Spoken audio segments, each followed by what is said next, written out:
All right, welcome to the Evolving Potential Podcast. I'm here with Tuck Taylor, mental performance specialist, public speaker, co-author of a book called Beast Thinking, former college basketball player and strength coach, currently working with NBA, NFL, MLB, all kinds of athletes with the mental performance game, with cognitive training, using lots of really cool tools. I actually discovered his work through Neuro Beast in Florida.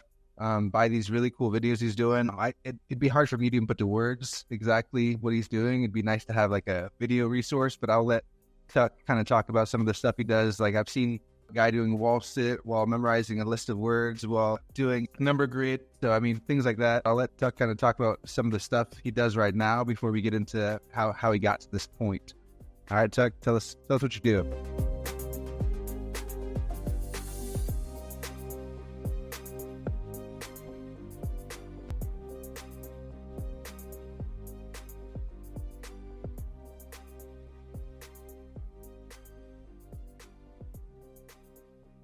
Yeah, so first, thanks for having me on the show, man.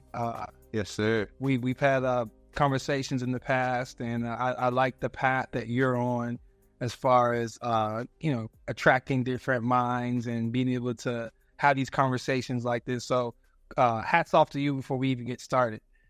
Thank you, sir. I appreciate that. Yes, sir. So on to what I'm doing with my company, Neuro Beast. Basically, what we've done is we've broken down mental performance into like 3 different areas, and we've gone deep into each of those areas to help enhance the overall performance of the athletes that we work with. One of the initial problems that we saw with athletes was there wasn't a lot of translation between what they were doing in the weight room, what they were doing in practice to the actual game. I think a lot of athletes, struggle with this as well. And so that was one of the biggest problems we wanted to solve. And as we started digging deep into performances, we saw that performances requires a lot of mental skills to be able to translate all these skills that you have. And so we started going deep into the mental game, consulting with neuroscientists and sports psychologists. And I actually got my own research team together. It's actually how I met my wife. I ended up marrying a member of the research team. Everything in flow though, right? And basically we created a process that has worked really, really well with all the athletes we've worked with. And the cognitive motor training, which you were referring to, is one of the pieces to the pie that we've established to help athletes improve their overall performance. Dang, that's honestly crazy. It's freaking really cool to watch too. Almost like a news style thing that like everybody seems to be pretty interested in what's going on out there. I think the articles like draft athletes flock to this gym. You're definitely getting some attention doing this. And when did you decide to start switching from strength coach into what you're doing now? Mainly and we'll probably talk a lot about this today. I was actually on my walk today, I was even thinking about my path and kind of the evolution that it's taken. But I think certain things lead you to certain things, which lead you to certain things, right? And so I believe that. So me playing sports is what led me into my affinity to strength and conditioning. And then strength conditioning is what led me into my obsession with human performance. And so that's kind of like the overall umbrella that I'm under, right? We're all under this is like human performance training. So there's the tactical side, which is like the skills. You have your strength conditioning, your physical side. And then I saw that I was missing a piece of that. And it was a piece that actually could help my athletes perform better come game day. A lot of it was honestly capitalistic. I wanted to have the effect and the impact on athletes that if people came and saw me, that they were going to play better. And that's where a lot of this inherently came from. And that I continued to lead my curiosity into different areas, and it's landed on mental performance. I get a much faster return on my investment with my athletes taking the mental route. I think a lot of that is due to that it's untapped, and a lot of athletes don't necessarily understand how to prepare mentally and how to utilize mental performance tools and strategies while they're in games. I think there's a lot of information out on it now, but the application process, I think, is what's still blurry to a lot of people. And that's what we wanted to really hone in on. And, we've been able to come up with some frameworks and tools and strategies that have really worked well with our athletes. Yeah, it seems like application and integration is the big problem across the board with really getting these things into, the practices, into the sessions. I know a lot of coaches have gotten slack of like, what am I going to take away from my practice to really mix in this mental performance? I might take out 10 minutes of conditioning. I might take out 10 minutes of strength. It's like that they don't like that. That's why I think it's really cool what you're doing. That's funny you said that, because the mental part is the foundation for all of that. So to like skip over that, to do more physical, you're actually wasting your time. Like I believe that just 1 hour of working on your mental game is like 5 hours of working on yourself physically. Dang. That's crazy. 500% productivity right there. That's like, that's flow state for you. Flow state, yeah, I've heard it. And you've been around sports. You know that game day and what actually happens on the field, on the court, a lot of times is so different than what happens in practice and in skills and in the weight room. And I started feeling bad for like hardworking athletes. There's a lot of athletes out there that understand that and are bought into the weight room, right? They go 100% in the weight room and they eat right, but then you go watch them play and it's like, like there's still something missing, And that's what at my facility that I had, my strength and conditioning facility, we had a culture of just really hardworking athletes. And in my mind, I was like, all right, all these guys are going to go out and kill it. And it just wasn't so. Mind you, we had a lot of success come out of that gym, a lot of successful athletes come out of that gym. But, the ones that weren't transferring were the ones that were kind of bothering me. Again, that's me being an entrepreneur, me wanting to have an impact, me knowing the body of work that the athletes put in too, right? The behind the scenes, what they're really doing to prepare for these games, and something wasn't translating.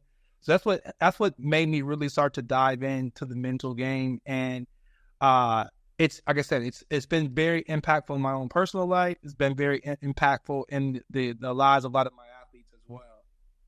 Yeah, that's crazy. So when you watch, first of all, it's got to be incredibly frustrating to have nailed your routine, to done everything right on your end. And especially when you got a coach that's not even teaching you this stuff. And so it's like, you've literally checked every single box as an athlete. Right. You step out on the field and then you're like, what the hell's happening? And so do you think that you might be able to put to words what is happening and do the best you can? Yeah, I just think mentally what's happening is they're trying to take on the same state of consciousness to the game that they had in practice. And there's a completely different state that you have to enter to where you are now trusting your abilities, where you are being able to respond to things in your environment fluidly, where you're able to regulate your emotions when needed. There's a different state of consciousness that you have to slip into in order to be completely optimized to perform your best. And it's different from the one that you're in practice and skills and everything else that you're doing outside of games. It makes perfect sense. It's interesting you said something about checking the boxes too.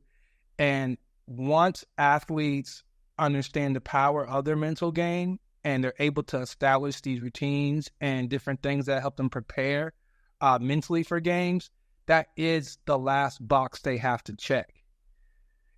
Before the athlete that's just tapping into everything physically, they're checking on the boxes, and you said they're still confused on why they're not performing well. Well, it's because there's a box that they don't realize that they're supposed to be checking.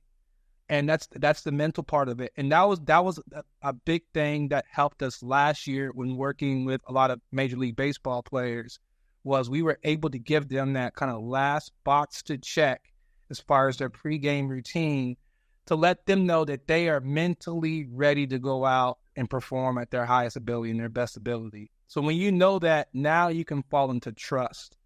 You can fall into flow a lot better. You can access these different states of consciousness a lot better because you have routines and different things set up to allow you to do that. So You mentioned earlier emotional as well. You mentioned a couple emotions. You mentioned trust. You mentioned flow. And I know that those are not necessarily taught in cognitive motor training. And so there's obviously a couple more tiers to what you're doing, or a little bit more depth to some of the things you're working with athletes on. Would you be willing to talk about some of that? Yeah, and you say it's like it's not taught in it, but it's expressed in it. So once the athlete is aware of flow states and then you do your cognitive motor training, you are now able to recognize when you're in flow, when you're not in flow. So essentially what we're doing is giving them a simulation to step into where they can become a little bit more flow sensitive.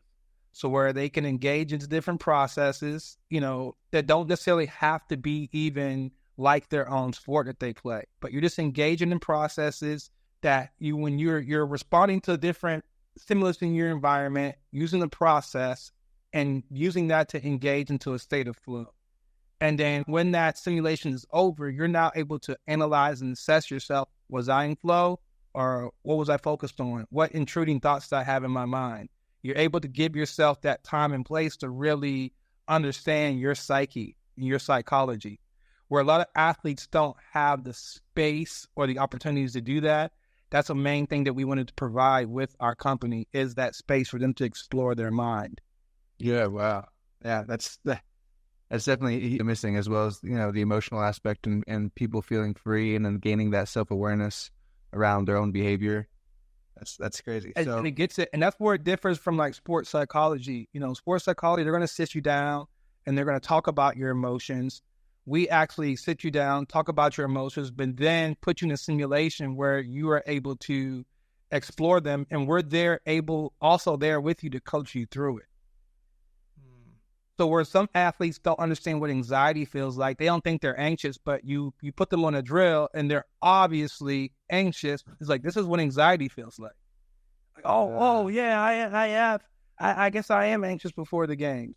Well, here's how you work yourself out of that. You do X, Y, Z. Now let's do this drill again and employ these tools. How you feel? Oh, I did a lot better. It was a lot more smoother. Like that's the process that we take athletes through. So not only is the cognitive motor training enhancing their overall cognitive capacity, but it's also giving them access to different, like I said, simulations and different opportunities to work on their psychological skills, like confidence and flow states and resilience and emotional regulation, emotional intensity, understanding what that is. So there's a lot of different lessons taught within cognitive training that helps them utilize their psychological skills a lot better. So what do you think is causing some of these athletes to experience this pregame anxiety? I mean, obviously everyone's different, but the general coaching philosophy that I've seen is a lot more focused on an outcome than as opposed to a process. Right. A big part of it. And so would you say that's something that you really focus with athletes on as well, is like, how do we get them into that process? Yeah, I'd say you could probably call it flow state. So the first part of that is, I would say a big part of it is having them understand how toxic expectations are.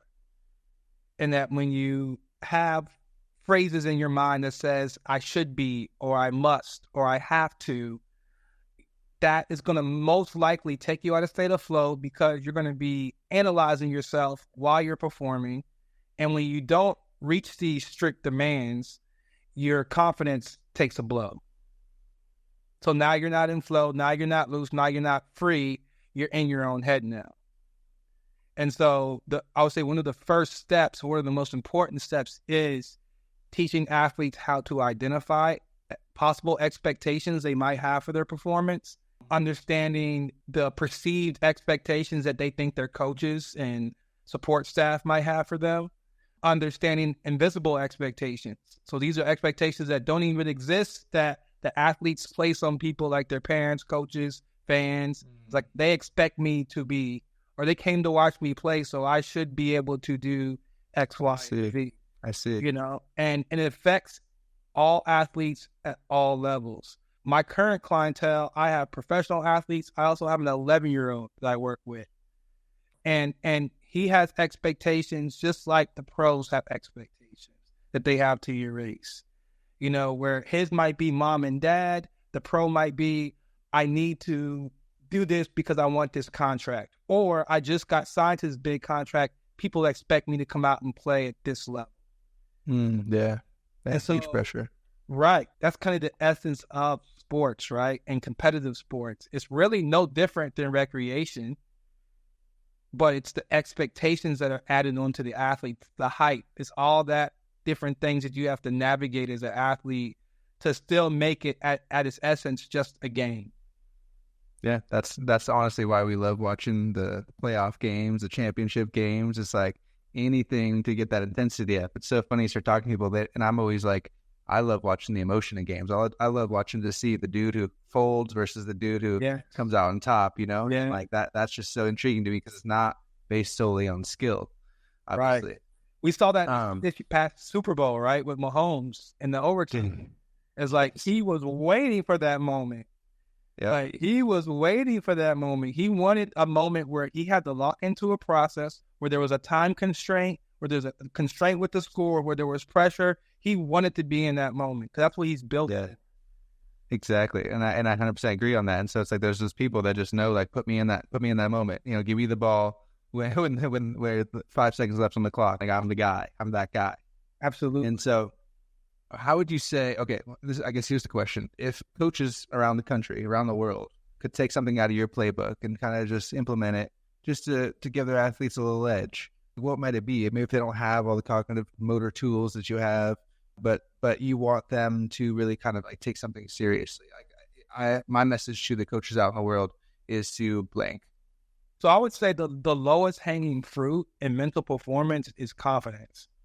If you can get your athletes confident on the court, where they have a strong belief in their ability to compete against anyone, that's what our first thing that we teach our athletes is. That usually gets the buy-in, right? Is when you get someone confident, they're able to go out and play free, they're going to see immediate results. But you have to buy in on the concept of what it is to be confident. We talked about dropping those expectations. Also, being able to recognize any false beliefs that you might be attached to, you might be holding on to. And that's why I think as coaches, it's very important, the narrative that you put on an athlete, because of your suggestion of authority, which we can kind of get into, but because you're an authority figure, what you say is almost like carries double the weight of anybody else when you speak to your athlete. So if you call an athlete slow, or say they can't shoot, or say that they're lazy, you need to be very careful with that, because that athlete is going to start to believe that, more so than if a teammate said it or someone of non-significance said it. You got to be very careful about what you say to your athletes. They're going to start believing that. So I would say at the end of the day, confidence is the biggest thing that you can work on. This is before you pick up vector balls and fit lights and blaze pods and all that kind of stuff. Like that's at the hierarchy of all this, and which is interesting. I see a lot of people like jumping on that, but it's like, at the end of the day, get your athlete confident, get them believing in themselves, have them analyze any kind of expectation that they might be carrying on into the game. Help them depolarize those attached thoughts that they have to maybe false beliefs. So I would say that's the biggest part. And I would say along with that is being able to, as a coach, analyze your team from a neutral standpoint, to where you're not like over the top happy, but you're not overly critical, where you can kind of like deal with the facts straight on and be able to work on the things you need to work on as a team, but also be able to deliver that message to an individual athlete as well. But I think when we get too happy and we get too sad, or we get too cynical or too negative, that also impacts confidence at the end of the day. I think it removes the ability from an athlete to actually evaluate themselves without bias or without shame. So it's like you want to be comfortable with evaluating your results. And so I think neutral thinking is the biggest solution to that. When Trevor Moawad, or RIP Trevor Moawad, coach, to Russell Wilson and a bunch of other athletes, that was kind of his main narrative. And I got that from his book, It Takes What It Takes. But it's so true. it's so true in so many ways and so effective in so many ways. But like it all centers around confidence. You know, neutral thinking, dropping expectations, detaching from false beliefs, all will help boost confidence. And also, I would say the biggest mistake that athletes make with their confidence is attaching their confidence to the way that they play. So if they're playing good, they're real confident, but they're playing bad, they're in their head. So that's not bulletproof confidence. That confidence wavers too much. So when you actually understand the essence of confidence and what it is, it's something that you can construct, you can continue to maintenance, and it could weather the test of storm, whether you're playing good or playing bad. Like your confidence is still stay at an all-time high. And when you look at the elite athletes, that's what they have, right? They have unwavering confidence. Yes, sir. Steph Curry can go down and throw the ball over the whole backboard, but then make his next three, right? Yeah. Where most people, if you Doesn't phase miss him. that bad, you're going to be like, oh, I'm not shooting again. You're going to start getting into it, right? But it's like he believes in his ability. And so he's going to keep on being assertive with that. He's not going to hide it. See, I love that explanation of confidence. This is the kind of things that I'm going for on the podcast, is the counterintuitive ideas where, as you know, with one person, you might say confidence and they might think affirmations. They might think adding things on top. Basically, it sounded like all the things you just described were things you'd have to kind of like let go of. Let go of a limiting belief, let go of cynicism, let go of expectations. And so I think that that's not necessarily talked about enough. It's like, how do we increase confidence? Well, like, let go of all the shit that's really getting to you, as opposed to like, oh, I need to read this book, do this thing, try this exercise, do this affirmation. You know what I mean? And then you're just like, it's almost like you got all these anchors and you're trying to put jets on the boat that has anchors. It just doesn't make any sense, or causing a lot of burnout through that process. And so I think it does make a lot more sense to focus on what are the things that are preventing me from being confident, and how do I start to let go of those things? Yeah. And so I think that's huge. And how to diverge real quick. No, go ahead. No, go ahead. But you said something so powerful that I think I had the realization the other day too about mental performance. And mental performance is about doing less. It's getting the athlete to actually do less. And so, because like you said, when you're attached to something, you're doing something. When you have these expectations, you're doing something. But like mental performance is actually like teaching them, like at your core, you have what it takes, but you are attached to too many different things. You're doing way too much. So it gets them to like, as they detach from these beliefs, they're able to now focus on what matters the most. And there lies great performances and peak performances when an athlete's able to do that. So yeah, that's the stuff that people are not thinking about very often. I'm really glad you said that, because if I would have assumed, or another coach might assume like, okay, well, they're saying that I should get my players more confident. What should I add on to their regimen? And I just love that aspect of really just kind of calm things down, move things away, get to know what things are really blocking the athlete. That's to me, it's huge.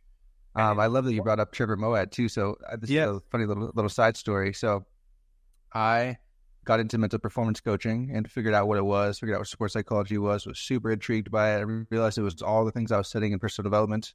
And you just really teach these athletes. I was like, oh, that's freaking cool. I can do that. And I discovered Trevor Moawad, discover his book, read his book, love his book. Mm-hmm. I end up finding a internship available for him in Scottsdale. Nice. And I live here in Gilbert. It's like 30 minutes away. I was like, oh my God, hell yeah. And so I click on it. I look at it. It's like, you have to have a bachelor's degree. Mm-hmm. At the time, I didn't have a bachelor's degree. This was like 4 years ago. Mm-hmm. And so I'm like, all right, that's what it takes to work with somebody like Trevor Moawad. Like, I'll do it. You know what I mean? Mm-hmm. And unfortunately, he passed away before I graduated.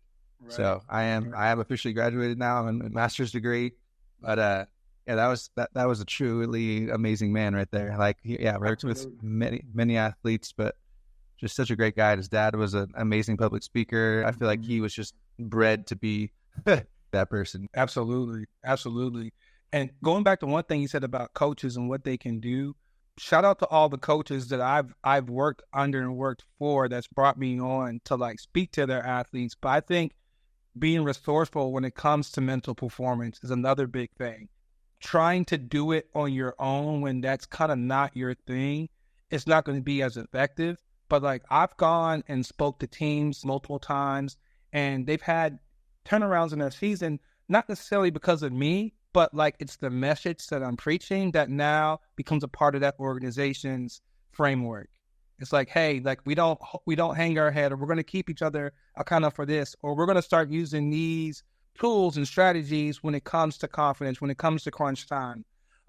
They have leveraged someone else's knowledge and they're now adopting that to their framework on how they run their teams, but it's not like they're trying to do it on their own. The athletes, I know this for sure, just from talking to parents, athletes need to hear a different voice sometimes.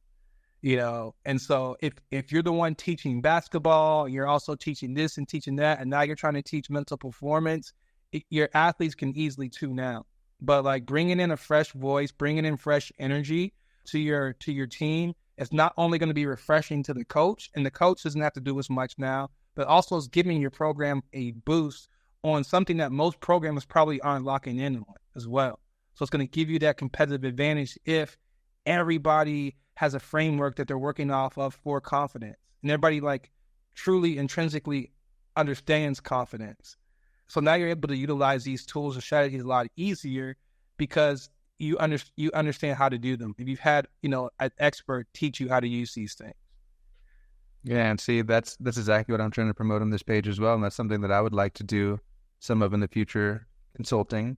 Being able to come in, be a fresh face, be able to save a coach an hour or two worth of speech prep time. Because I talked to this guy that was a quarterback coach. I was bartending. A guy that was a quarterback coach for the Arizona Cardinals came in.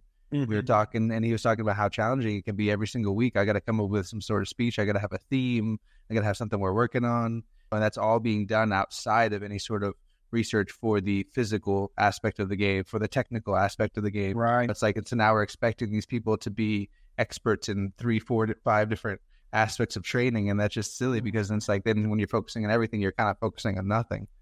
And exactly. And so it's like, it's almost like the thing of marketing. It's like, what are you really going to market to towards your people? And I think that you can bring in somebody from the outside that's really going to be able to push that message for you, and like you said, implement it into the framework, so it becomes a part of their mission or their vision or their purpose, their values.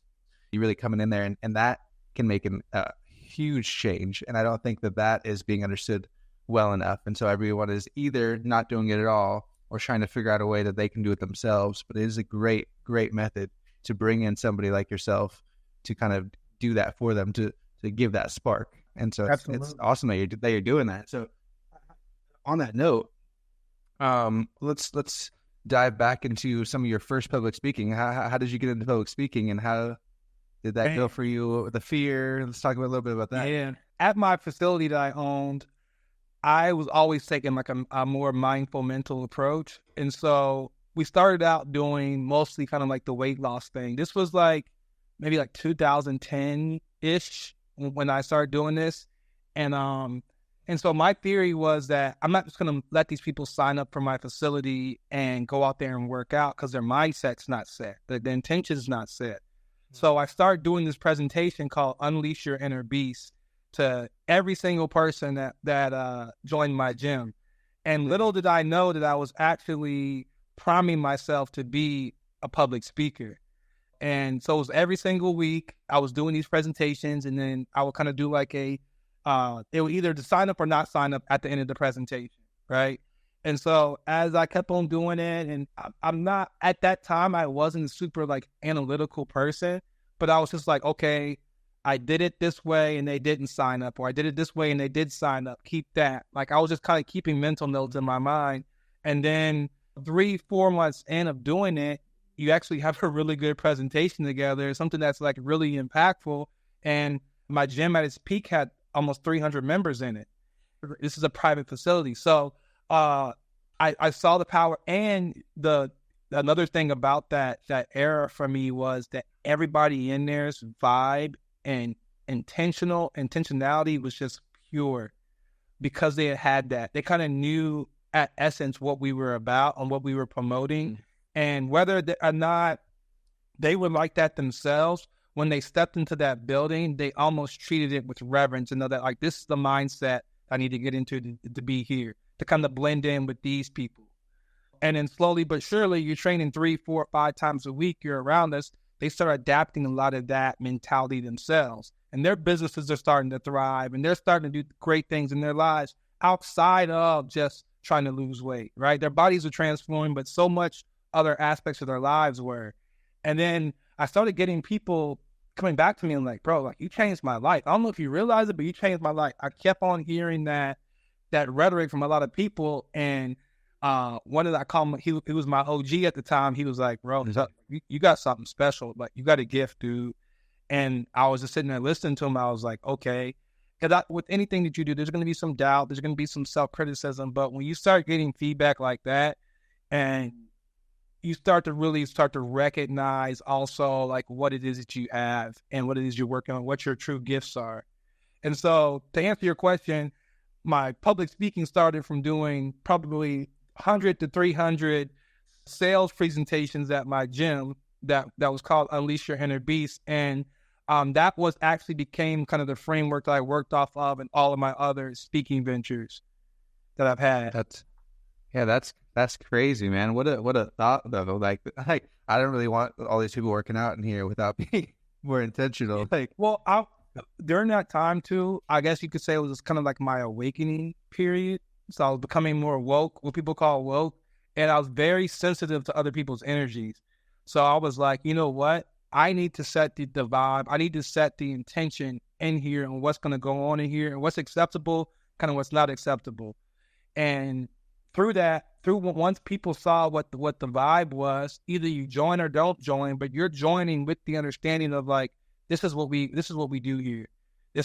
We talk about manifestation. We do vision boards. We do that type of thing at this facility. Yes. We were hosting multiple charity events. We were, my mom was kind of the plug for this, but she was finding kids in the area that were sick, that were from like financially not the best situations. We were hosting events for them. And then, wow. Yeah, just great things started to manifest out of that because of the people that we had in there, right? I couldn't do it by myself, but because everybody was kind of had the same vision for the place and for themselves, goodness just continued to manifest out of it. Dang, that's exactly what we would want to help someone create in the college environment, professional environment, whatever. And so it's like that's culture right there. That's my bread and butter, what I'm really interested in. And so what would you say was the bread and butter of these presentations? I think it was just teaching people the science of change, but also I would say the science of transformation. So, there was a very low level neuroscience lesson involved in one of my presentation where I'm teaching them about neurons and neural pathways and myelin and like how reason why you're getting the results you're getting is because you're wired this way. But through neuroplasticity, you can actually change the route. So I was explaining all those things to them. Nice. And then I think meshing in spirituality to me was the icing on the cake. It was like everybody kind of had some kind of idea or some kind of relationship with spirituality, regardless of what religion they were. But when I helped them get closer to identifying what that was inside of them, they became extremely empowered. They're like, you know what, I can do this. Like I've been kind of fighting myself. Like my spirit and my intuition is telling me to do this, but my body's operating here. This is why my body's operating here. There's these neural pathways that have been highly used, and my body's almost doing things faster than my brain is doing. And so if I just rewire myself, if I get into a state where I can do some things on a regular basis, I can establish new pathways, and these old pathways will die. And now I'm a new person. So I was going to say, for anybody who doesn't know what neuroplasticity is, you pretty much touched on it there, but it's like, will you kind of talk about what neuroplasticity is? Yeah, so neuroplasticity is just the fact that your brain isn't concrete. So where they used to think like you can't teach an old dog new tricks, your brain continues to adapt around your environment until the day you die. So you can teach yourself new things. You could unlearn things. You can take on beliefs and drop beliefs at the drop of a hat, essentially, with neuroplasticity. And whatever you are stimulating yourself with, that's what you are hardwiring into your brain. Okay, love it. So when you were new into this gym environment, and you were starting to mix in all these different things. What were some of the things that you found that were getting some pushback? And It's interesting because I didn't really get any pushback because by the presentation, like if you weren't into this stuff, it's like I'm not joining this place, and you let those. So again, it's like you're gonna let your light shine, and those that are attracted to that particular light, you'll attract those right people. So like everybody to some extent had that feeling and that they were inspired by that presentation. That's kind of why they were there.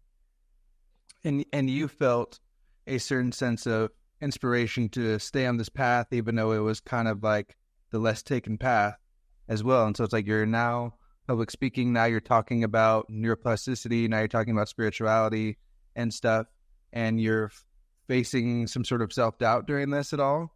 Like, because you're doing something completely novel. I would say I didn't really start facing any kind of self-doubt until it was time. I realized it was time for me to move on from that chapter of the physical and then getting into the mental. I think that's when self-doubt started to creep in. And it's from the fight of, because the thing you have to be careful of when you're successful is the validation of other people, is seeking external validation instead of being like internally fulfilled. Because I think there was a certain point where I got to that place where it was like the work had really been done that I needed to do there. And it was time to move on. But then who am I without this place? You know, for the past 10, 12 years, you've established yourself as this guy in this role. And so how do you move on and how do you deal with people seeing you in a different light and in a different role and doing different things? How do you deal with people still requesting you to do this type of thing in this same role? Because it's easy to go back, right? It's easy to be like, all right, you know what? I'm going to do this. But then somebody's like, hey, don't you do this? And you're like, oh yeah, I do that. Let me go back over here and start doing this again. So there was definitely some growth switching into the mental field. And I think anytime that you are on a journey where you are transforming from one thing to the other, it's probably the biggest spiritual journey that you'll take yourself on, because you are having to transcend self-doubt and insecurity and imposter syndrome and different things like that. You're having to really transcend those things. And how are you going to transcend those things? Like, what are you going to fall back on? What's going to be your foundation to get through those things? And all those things I had to go through things within becoming who I am today to understand that, like, at any given time, I can be whoever I want to be. Like, you can set forth whoever you want to be. If you're looking for external feedback, for people to tell you that you are that, you're in the wrong place. You're in the wrong state of mind. You're living in the world of effect and not in the world of cause. The cause is from within. The people are just echoing back to you what you think about yourself. So when I was getting all the positive validations, because I internally knew that I was doing at that time the right thing. But when I started getting into mental performance and started experiencing some different things within that, I was like, that was just a result of me thinking I'm an imposter or self-doubt. But intuition was still leading me that way. God was still leading me that way. Yes, sir. And it's like, he's like, if you want to be influential in this field, you're going to have to kind of go through these things. And let's kind of lay out that test right now. Yeah. Let's see if you can utilize the things that you're telling your clients on yourself. Yes, sir. We can only take people as deep as we're willing to go. Absolutely. And it allows you to connect with them a lot better. Like, once you've gone through some things, it doesn't have to be crazy things, right? Like, it can just be, like I said, dealing with imposter syndrome and self-doubt and self-criticism and things like that, and having to find solutions to negate all that.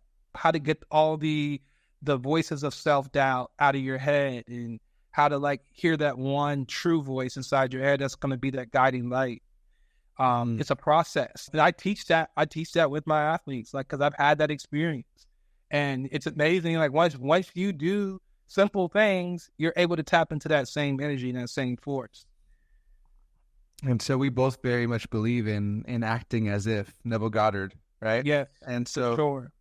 during this time, what would you say was the vision? What would you say was you were acting as if? Like, so as you're moving into the space of mental performance and you're moving away from physical training, what was the ideal that outcome here, I guess? Obviously, we don't think about outcome too much, but it's like, again, there is a vision for where you might like us to go. And so either now or then, you could even, because you could talk about how it's changed. So then you expected to go to this direction, but now you hope to go in this direction.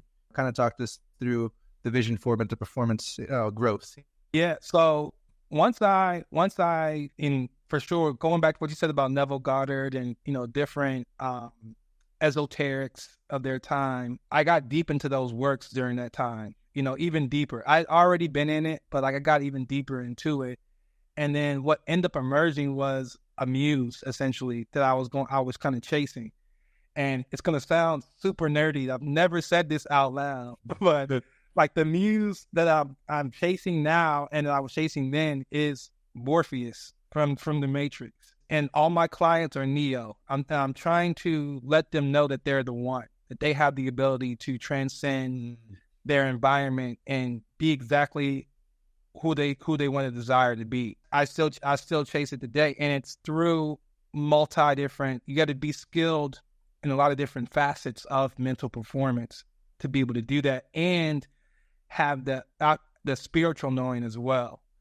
And so that's where like I leverage a lot of intuition. A lot of intuition helps me guide the path for my clients.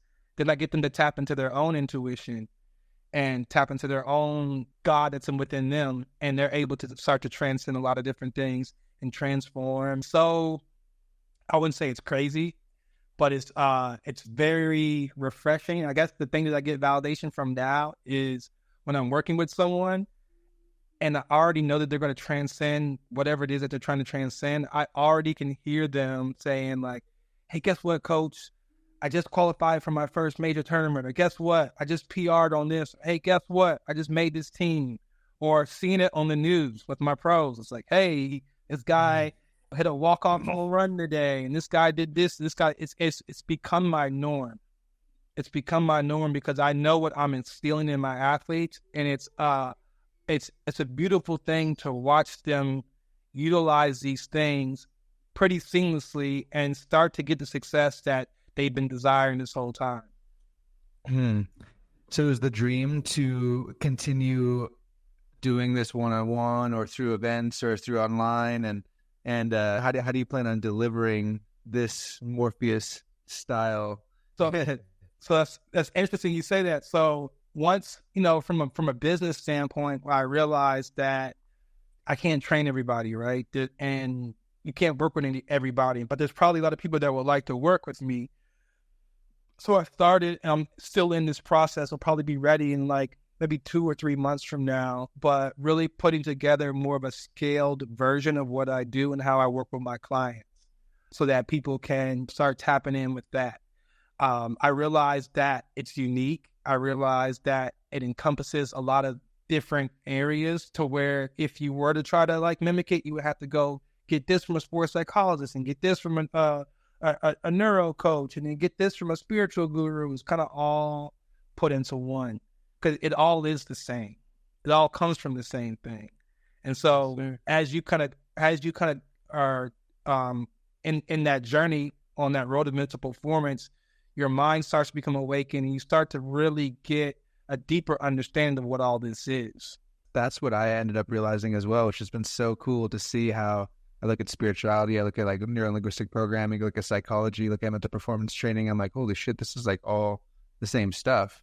It all has the universal principles that really allow people to, I think, let go of things, which is why I'm so glad you brought that up, because I think that resistance and tension are some of the biggest things holding us back. And so if you're able to kind of bring those into a framework, like that's absolutely huge. And so you hope to build like a team of coaches, you hope to build courses, curriculum, like what are you thinking? So it's mostly right now what we're kind of doing is a course for athletes. And of course, I think coaches are going to take in on this as well. They're going to start dipping into that as well. But then obviously doing in-person seminars and workshops and stuff like that. I've already been in talk with a couple of influencers on social media that are definitely interested in doing some things in the near future. So I think once I overcame the imposter syndrome, once I overcame a lot of the self-doubt, and I allowed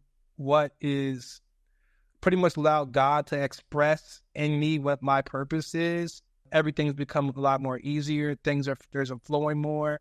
The relationships and the people that I need to be connected with are all kind of there already. There's no resistance for me to reach out to anybody. There's nothing. You know, what intuition tells me to do, I'm able to go do. And if there is resistance there, I have to analyze that, right? It's like, well, why is there resistance there? Why don't you think you can do this? There's obviously some belief that I'm holding on to that's not serving me right now on who I'm trying to be. So I need to kind of get in there, deconstruct that, and then take on a new belief, take on a new assumption about myself. And how would you say that you get in there? So basically a big part of my process and my day-to-day process, as well as my athletes, is a daily walking. Walking has been so profound for me this past year. And as I start researching just walking alone, I definitely believe the act of walking is what brings us closer to God. And it happens even at a neurological and physiological level. Like the processes that your body goes through while walking optimizes you to convene with God more easier.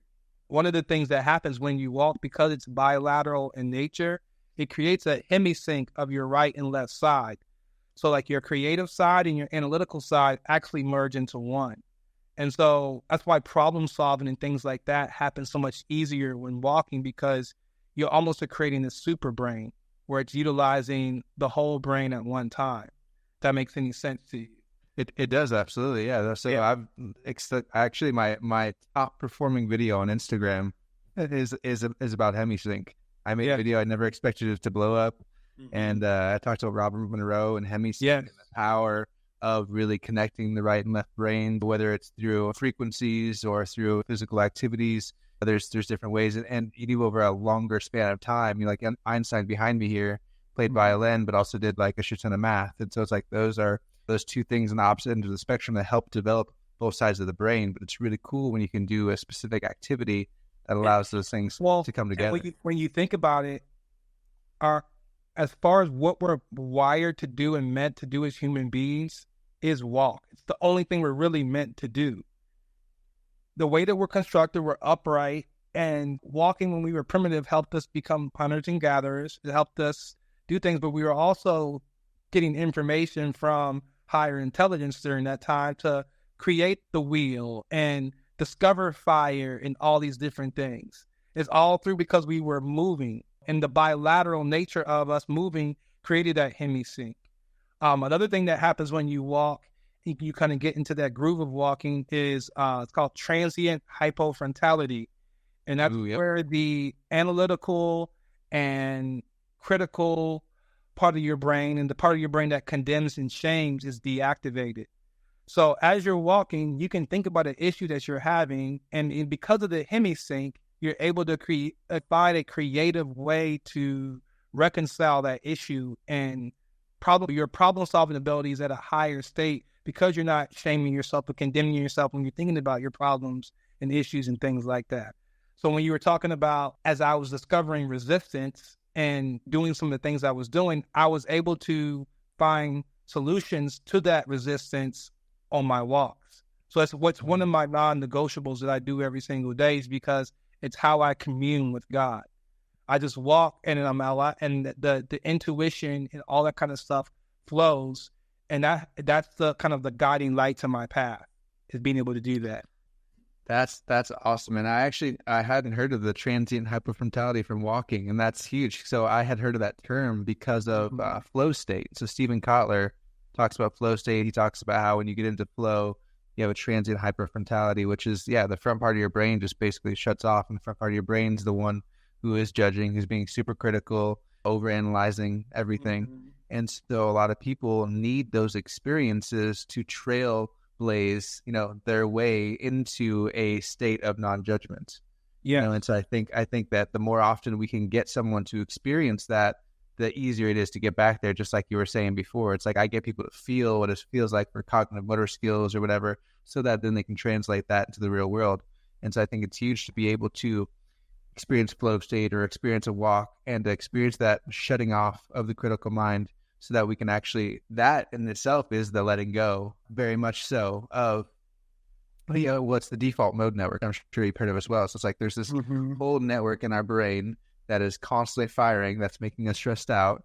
And so if we can kind of just like teach our brain not to do that, teach our brain the neuroplasticity, teach it to do the right things, like we're going to have a much, much better effect. And that's why I feel like Morpheus is my muse, because that's what he was trying to do, right? It's like, hey, like get out of this matrix and step into this real world where you're in more control of your fate than you realize.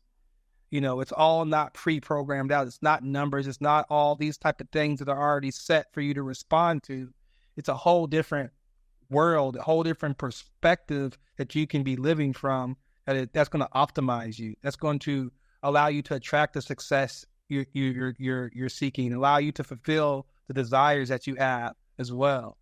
And so I do that. And it's interesting. It's interesting that you said flow states, because that's the second thing after confidence that we really, go in on with our athletes. And a lot of it starts from the premise of that every athlete has experienced it to some extent. And most would also agree that they play their best in that state. So when you come to like back to the structure of a business, it's like, okay, this is another problem that we need to solve. We need to learn how to get athletes into a flow state faster, more often, and sustain these states so that they can play better. So that was kind of the next piece of the puzzle that we had to solve.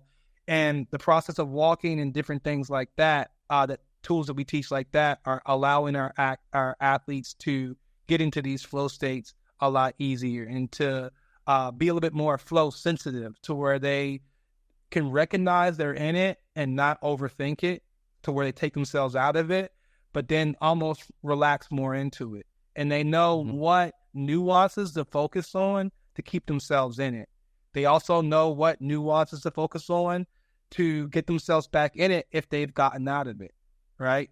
They understand also, because of letting go, they also understand what could possibly take them out of flow. And so those are a lot of things that they can reconcile on their daily walks that they take. It's like, you know what? So I've been doing it. I play competitively on Saturdays for basketball.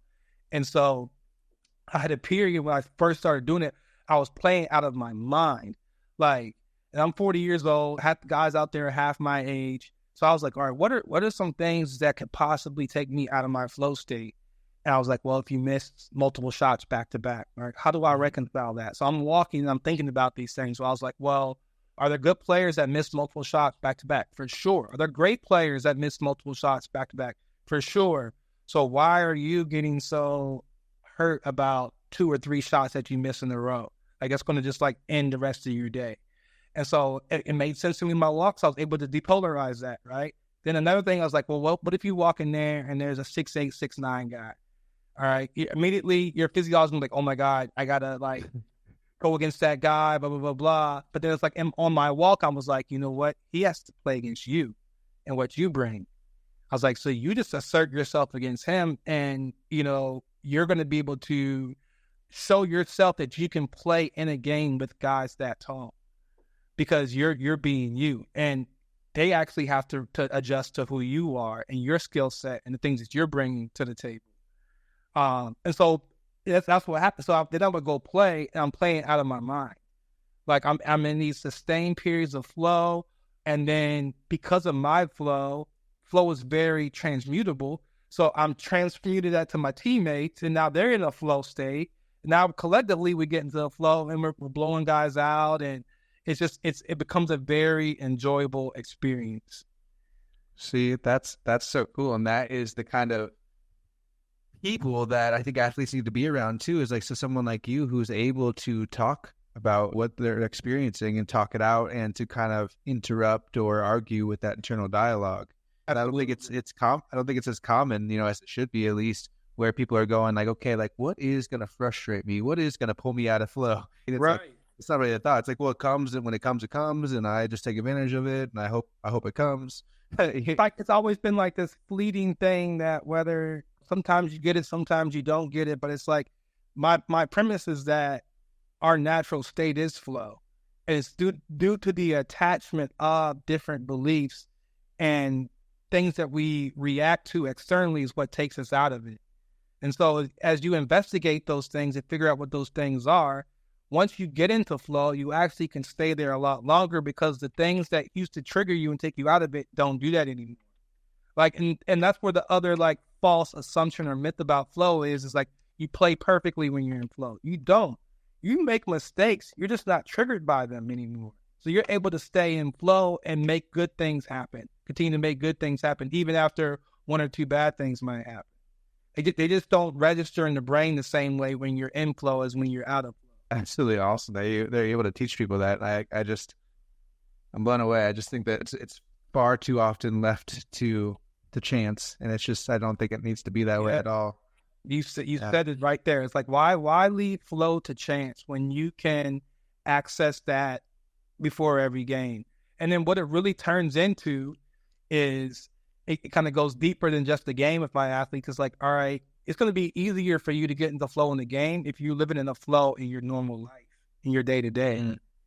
Because flow happens at all different levels. A lot of the narrative says that there has to be this like challenge and where like skill and challenge are right. Skill ratio. Yep. Like that's to get into like, I feel like a peak flow, but like you can get into a flow on a conversation. We're in the flow right now, right? We're in the flow right now. We can acknowledge that we're in the flow right now, but you can get into a flow multiple different ways. You can get into a flow cleaning your house. You can get into a flow on your walk. You can get into a flow multiple ways, but it's an intention that you set prior to entering that event that allows you to get into that flow state. It's just having your day slightly organized. Doesn't have to over plan, but it's having a plan for your day, and then the intention being that you're going to be in the flow state in each one of these segments of your day. And then now that allows you to seamlessly slip into your pregame routine and things like that. And from a neurochemical level, the neurotransmitters of flow are already in the pot simmering. And then as soon as you get into your game, now they're on fire. Now you're in that peak level of flow or optimal level of flow that a lot of people talk about. But you want to kind of like throughout the day start to get the ingredients in the pot by doing some things that are a little bit maybe lower level flow activities. And yeah, he just become, what Mihai talks about is just being the autotelic at that point, where, it's an optimal state of being where like you just enjoy doing everything. You're finding joy and fulfillment in everything you're doing, and you start to lose attachment for actual outcomes because the process itself is just so rewarding. And it could be things that were once perceived as hard or arduous now are enjoyable because you're looking at them and coming at them from a different perspective. Yeah, see, I love that, the autotelic experience, the activity that's intrinsically rewarding, that it's rewarding in itself, and so much so that it's like you're teaching people to really just own that. Like, yes. Right. Like on my pros too, it's like all about like let's get back to making this sport recreational for you. Like when you were at your best, the reason why you were here is because you were having fun, you were loose, and someone saw some like really good talent within you. But now that you're at this level now, you're starting to get a little tighter. You're starting to worry about contracts and call ups and call downs and things like that don't really matter in the moment of playing the sport. So let's get back to where you can be free and where you actually enjoy your sport for the essence of the sport itself, and you're going to automatically start playing better. See, I think that's one of the paradigm shifts that's really hard to understand too, where it's like, but there is a lot riding on this, right. But my scholarship does ride on this, but my But Right. this is the championship game. It's like why? What do you mean? Like, that I shouldn't focus on winning. What do you mean I shouldn't focus on doing my best? Right. Like that. Right. I think that's a hard thing for people to understand. Yeah, but it's like once you become more of a mindful athlete, you realize that those things to just serve as a trigger to get back present in the moment and back onto your process. It's like competing without competing. Like you want to compete, the best way to like get someone off their game is to compete. All right, let's do this for money. Let's do this for that, right? Now you're thinking about all the money, but like if you really want to win, you're like, okay, we're playing for money or we're doing this for this reward. What's the best way I can optimize myself to actually win is to be more intentful about the process of what I'm doing. Like take off the pressure of like that we're playing for money, that we're playing for a championship, or Coach K is in the audience and I need to perform really well.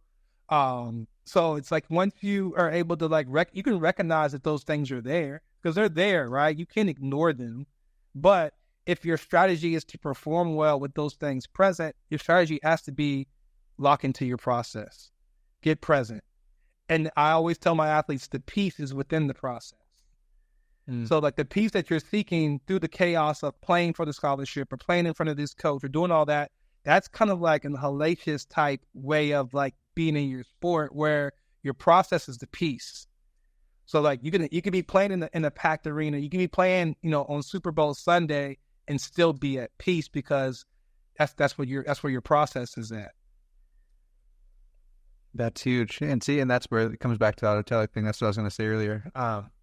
Is just how crucial it is to be able to take those shots and miss and to have it be intrinsically rewarding still. You're still just having fun. Like the process is fun. It doesn't matter whether I make it or miss. The outcome ultimately doesn't matter. And when I'm able to find that place, I will start actually making it more. Right. Exactly. That's the double-edged sword on that, right? Like once you realize that it's fun, you have more fun, and by having more fun, you actually perform better. Yeah, and like I said, I think that's just a really hard thing for some of these as we get to the more serious stages of performance. That's where people struggle to accept that, and I think that's where field is needed. These guys are at their best. They're especially, we've talked about some of this on prior podcasts, but it's like the differential between the professional players is more minimal. These guys are all very good, right? So it's like, to really be able to differentiate them through these factors is huge. And so it's needed even more at this level when there's millions of dollars riding on this, when there's people's money. I know, especially with the gambling world nowadays, it's like there's so much riding on games. It's like a huge, huge pressure that is 100% real, that 100% has to be let go of, though. 100%. Like the biggest thing that I was surprised, so I got to hang around the most elite level athlete I've ever been around was through working with one of my other athletes. I won't mention this guy's name, but my takeaway from that time around that person was how much they did not care about the game. Like preparation was everything, but the game itself, how they perform, like really didn't matter to them. Like they were able to kind of like let go of all of that. Like where you think they're thinking, oh, I got to do this because I got this much money, or I got to do this because we're playing against our rival, or we're doing this. I got to do this because I need to get this scholarship. They don't care about any of that stuff. They just don't. And you can see it in their play. They're loose. They have fun. They're able to lock in. They're very non-reactive to what's going on externally from the emotional standpoint. They're in a process. They sometimes even look robotic as, the way that they got to go through different scenarios within the game. It's just like it doesn't matter to them because it can't. It can't matter to them. Like the more it matters, the less they're going to play with. So they make an intention to be loose. And I think, again, that's why preparation is important, because preparation also allows you to do that. When you feel prepared, when you feel like you've done the things that you need to do, now it's just going out and playing and having fun and getting into that flow state. They're in it really for that flow state, right? At that point. Like we've been practicing all week. We've been in these kind of lower levels of flow. Now we're playing in LA at Staples Center. Like it's going to be live. I can't wait to get into this peak level of flow. Like it's going to be amazing. And I'm going to get into a flow by following these processes. They're waiting for that moment, and it should ideally it should be that moment where it's like, okay, this is your time. This is your time to get in flow. This is what you've been waiting for. And I think that anybody like Kobe or Jordan, it's like I'm up practicing every single fucking day, so that when that game day comes, like I don't need to think about it. I just go. I'm in the zone.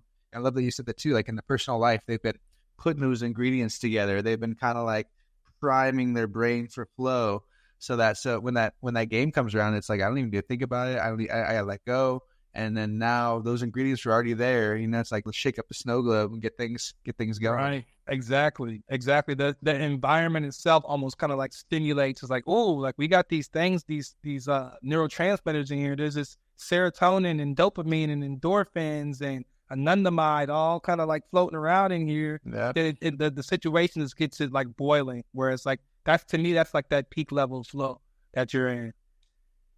Yeah. So besides the walking, let's say that someone wants to focus more on their mental performance. So that someone's an athlete or, you know, a high performer, or just like even public speaking. Public speaking is a great example. It's like there's a lot of pressure on this talk. I need to do well.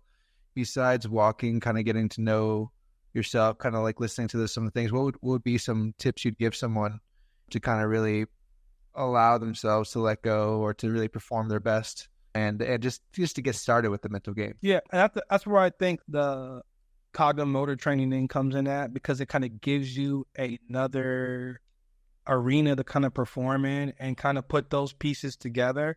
You know, if we're talking about like outside of like practicing that actual thing that is that you do, but it gives you an opportunity to practice confidence, practice flow states, practice resilience, see if you actually gotten some of the self-doubt and negative self-talk out of your head when you're doing some of these drills.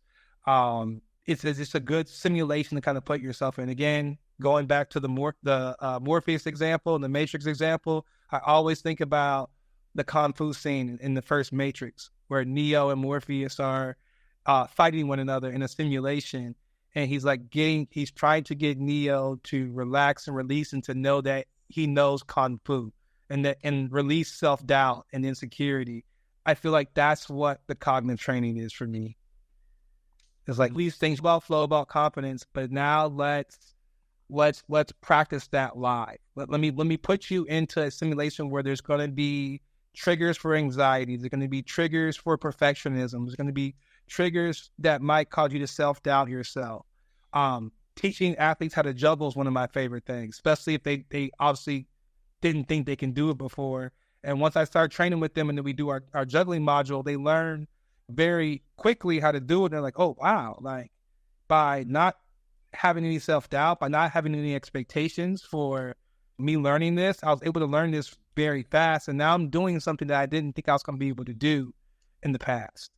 So like the cognitive training, the hand-eye coordination things, the overall coordination things, I really like doing because it helps the athlete to express those different psychological skills that they've learned. And naturally, most people aren't going to have access to that. And you seem to be on a whole nother level. We can kind of talk about where you see this field going. But I'm personally curious how you kind of came about learning some of this stuff. So it's like if someone's curious about, I want to take my coaching to the next level, I want to kind of mix in some cognitive motor stuff. It's like, what's a resource? Yeah. So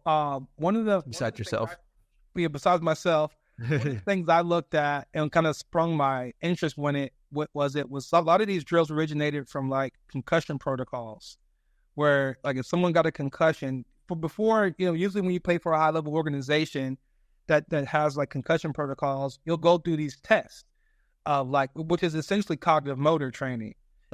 Practitioner will say red, you got to sprint to red, and like there's all these things where you have to perceive information, process it, and then perform an action.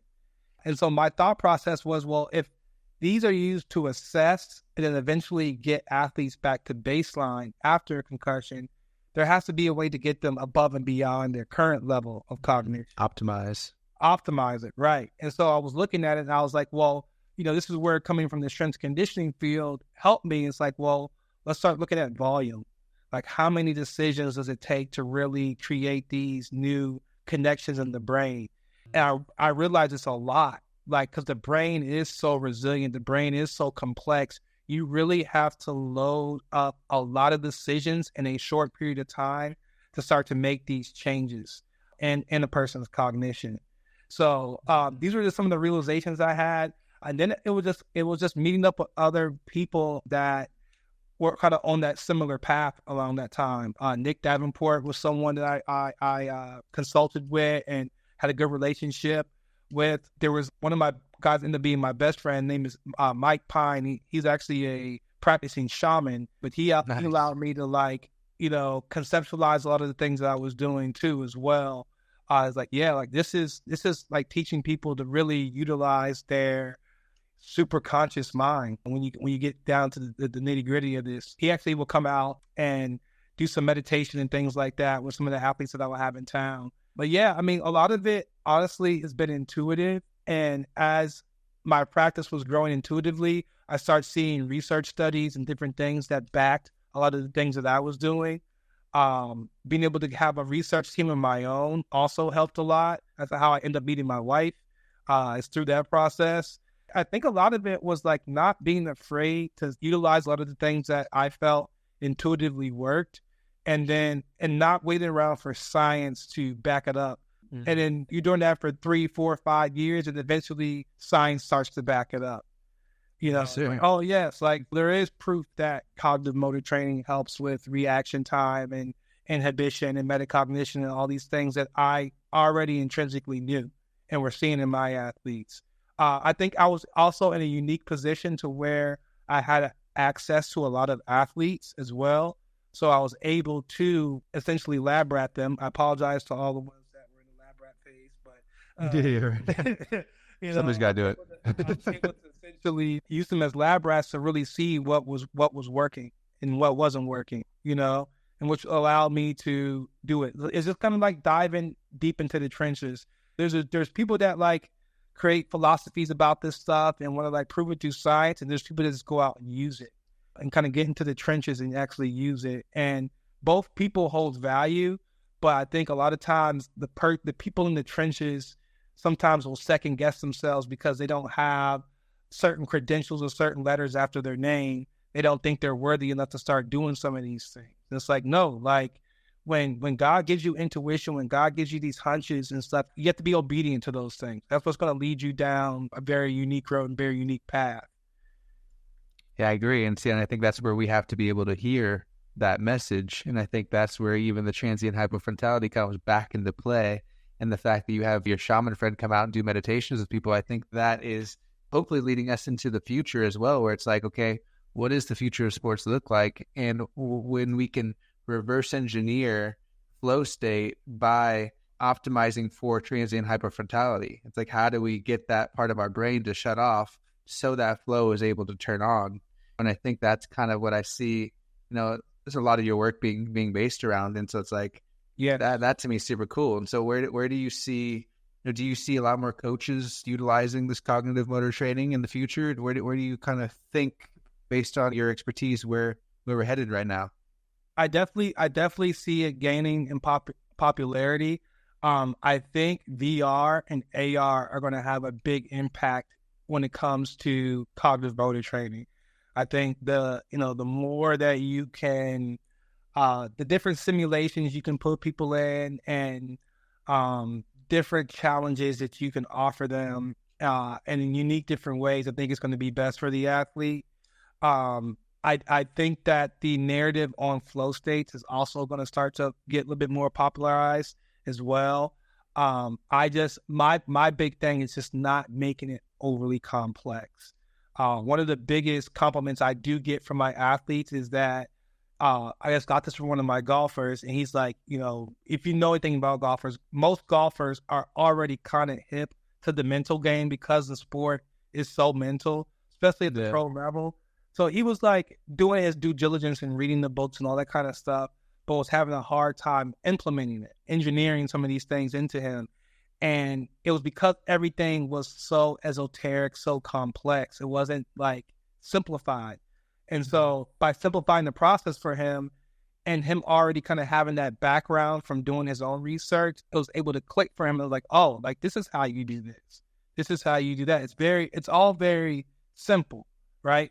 Like letting go of something is essentially easier than attaching to something when you look at it from a certain perspective, right? So it's like, oh, I just got to not worry about this, and I got to just focus on this. Oh, that's easy, you know. So I see it getting out there. I definitely see other practitioners. I think everybody's going to kind of go about it in a different way. But my main thing is like just keeping what's important to me. I think when I was in strength conditioning, I had my eyes too much on the market, and that can cause a little bit of imposter syndrome as well. So when you're not doing something exactly the same way as someone else, you can kind of feel like, oh, you're behind the trend or whatever. Mm-hmm. But for me, it's just keeping my focus on my business and my support staff and the clients that we're working with, and continuing to optimize and innovate and delegate things that we need to delegate within the company to continue to be a guiding force for a lot of athletes and a lot of other companies out there that are essentially doing what we're trying to do. Yeah, for sure. So I want you to plug for a second, if you're willing to, some of the tools that you do use right now, and maybe if I can even get some editing skills up here, I can show them on the screens. I know like Kiko Sticks, one of those, and so like, what are some of the tools you currently use, and what are some ones that you would like to get your hands on potentially? Yeah, so I've used a lot of stuff, and I think a part of when you look at the cognitive motor training side of things, you need to use a lot of different tools and understand how to start to fuse different materials and how to just utilize a lot of these technologies to help the athlete, and like what's their biggest benefit. And so early on, it's a smaller company, but it's called Vector Ball. That was one of the tools that I was able to utilize really easily because the simplicity of the tool itself. There wasn't no buttons you had to press. It's simply a ball that you toss, and upon impact, the ball flashes either a red, green, or blue light.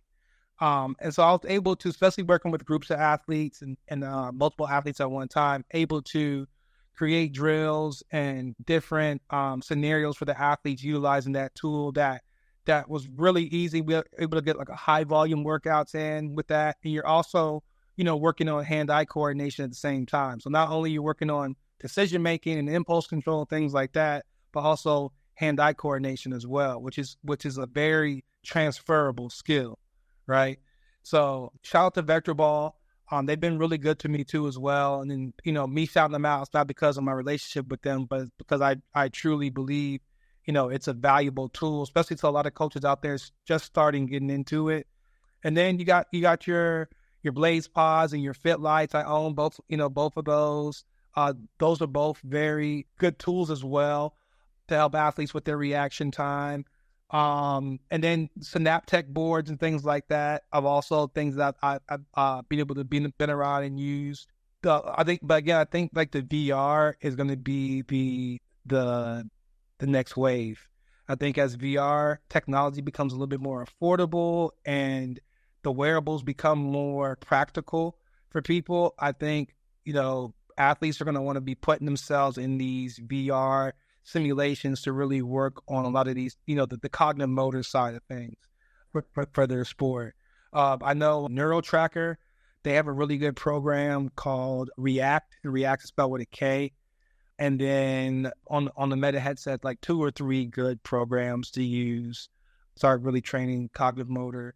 Everything has its limitation though, right? Right now with the Meta headset, because it's like the joysticks, you're not really working on catching or any of those things. So everything kind of has, and like with the Synaptech board, you're kind of like touching with your fingers and not like grabbing. So everything has its kind of limitation. That's why I think it's important to be able to integrate multiple technologies to make sure that your athletes getting what they need from the training. And that's really cool because like you said, I mean, some of them are not necessarily mimicking real life movements, right? Although they're helping build pathways, and so you kind of want to like, okay, the Vector Ball is going to be something you can physically catch. The Synaptech board is going to be something you can physically touch, and so they're all going to kind of have a different skill that they're going to teach you. Yeah, I would say one skill too that I recently picked up is being able to look at EEGs and decipher EEGs, because I do use the Muse headset, and they have a program where basically it's giving you a live reading and kind of what's going on in the athlete's brain. And so I've been definitely doing a lot more with that with my athletes, so that I'm able to see spikes in theta and spikes in alpha waves. And, if they get into like a peak flow, you might see some spikes in the gamma waves in there, but like kind of knowing what that looks like and being able to quantify flow for them. It's like, hey, here you were in a flow state. That's why you were feeling that way. You set this intention going into this drill. That's why this reading looks a lot different than this reading where you just kind of just hopped into it. So the more that you can kind of like show an athlete tangibly, also their results is obviously better. And, I live for kind of the aha moments with my athletes where they are in the cognitive training setting and they make this mistake or they have this feeling. They're like, oh, I do the same stuff in games. This is why this happens to me in games. It clicks for them. And it's like, all right, hey, so now you know what you know what you feel like when you make these mistakes. Here is the tool to implement. And now we actually get to go do another whole set of that right now. So you can utilize that tool right now, and once they see that tool works and it's kind of submitted into the subconscious mind, once they get into a flow state in the game, the translation is seamless. They don't have to think about doing it. They do it automatically. Because they know it, because their brain knows that it works, it almost like hypermyelinates that pathway that's responsible for that response. When you talk about technology and tools, I think they're important, but I don't think they're also everything when it comes to mental performance and cognitive training. I think there's very low level ways, very low level entry points to get very similar results. With cognitive training. So, like, for those of you that are out there trying to start, don't think you got to go out and buy, all this intricate technologies. Start very basic. I have a 5-year-old, and we utilize Hiko stick and vector ball, and we have like 100 drills that we do. That's cute. So yeah, he loves it. He thinks he's a mental performance coach too. Hell yeah. Hell yeah. Watch him do it though. He's gonna be like the Trevor Moe ad. You're the Bob Moe ad. He gonna be better than me. Yeah. Hell yeah. See, that's so cool. I genuinely think from my studies, I've seen a lot of it moving towards rationality, moving towards everything has to make sense. Everything has got to be tangible. We got to have the data for it. So it is good to have that. You know what I mean? So it's not everything, but I think it's really cool. And I think that's where we're headed right now, is to mix together the science and the spirituality, mix together this idea of letting go or setting intentions with, well, no, look how it physically shows up when you set an intention before your exercise. Yeah. Like that sees, I'm not just saying it. I'm not just like giving you a general philosophy. Like, this is a practical tool that we can use to really enhance performance. And so Absolutely. I think that like that's what's so interesting to me, is that biofeedback, neurofeedback, being able to measure things and be able to be like, hey, look, this really does work. Like, it's no joke. And I think that has a huge impact on people. That does have an aha moment for people. And so that's kind of what I'd even hope to create on this podcast, is like, oh, he's saying I should not be focusing on this. He's saying I should not be focusing on the outcome. Like, that doesn't quite make sense to me, but it ends up making sense when you see what it can do for your life. You can really see how you can get out of your own way, Absolutely. And I would say on the cognitive motor side too, one avenue that coaches, practitioners, athletes need to consider is kind of cognitive motor monitoring. So like being able to kind of know where you're at from a cognitive motor standpoint before a game or competition starts. We kind of talked about like checking the boxes, in the beginning of the podcast, but like it's so important to know that at your best you perform at this level, and now you're measuring that before a game, and you're might be two or 3 points below that, but you know that you're ready to go. But if you're 20 points below that, you're like, whoa, like my brain's not ready to process information. My brain's not ready to be in a process-based thinking mode. Let me get it there. And that's where we offer like tools in different ways. I want to disclose a lot of that on here, but there's ways that we help athletes optimize themselves from a cognitive standpoint before the game starts so that they are hitting on all cylinders. That's crazy. So you have a way of measuring their ability to like make those decisions, to make good decisions, to connect mind and body and stuff. Absolutely. Wow. Yeah. So whatever tool that is, people need that tool for sure. Absolutely. That is awesome, man. I love what you're doing. Honestly, I think we're gonna wrap it up here. But if there's anything at all that you want to say to people out there in the game, just getting started with mental performance coaching, feeling maybe a little bit overwhelmed, I like the idea. I'll touch on this real quick. My last guest had something he called the tree of trading, which I really love. It's like at the top, there's the fancy fruit. There's all the tools, the technology, and there's like more formal stuff. And then there's always the free stuff at the bottom. And so it's like, what are the free things? The walking's perfect. Walking is free. Yes. Is there anything else, I guess, for people that are just getting into the game to really kind of like focus on that they can give to their athletes if they don't have the money to invest in some of this stuff? Yeah, I think when you're in that phase of transformation and you're trying to like incorporate something like mental performance, just looking at what you have in front of you, the podcasts are free, walking's free, like really starting to get a really good understanding of the power of this. And it's going to increase your buy-in to it and your knowledge of it so that you can then transmute it to your athletes. But if your foundation of it's kind of rocky, you don't really know how to translate some of this stuff to your athletes and put it into words that make sense for your athletes, the more you kind of continue to study and discover a lot of these things on your own. Is there any resources that come to mind? Any books, courses, programs, coaches? I'll do a couple of shameless plugs on my product. Yeah, do it. So I have a podcast called the Neuro Beast podcast. Mainly, I was using it just to direct my athletes into some of the things that we were talking about. It's kind of another reminder. But we've picked up in viewership this year. So there's some really good resources on there. Also, for younger athletes, I co-authored a book called Beast Thinking. Beast stands for Brain Engineering for athletes, students, and teachers. So that's out available on Amazon. And I also have a kind of like a base level cognitive motor training program that I have. It's available if you look on my link tree on my site. I produced it with a company called OTA, Overtime Athletes, out in St. Petersburg, Florida. They're really big in putting out programs for like speed and agility, vertical jump enhancement. Shout out to Chris Bernard. He does his thing out there.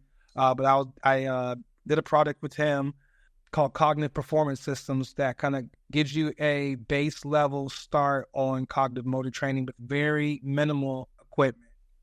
Nice. It's like one app, one piece of equipment, which is like a tennis ball, is really all you need to do it. Dang, that's awesome. So what is your Instagram? What's your website?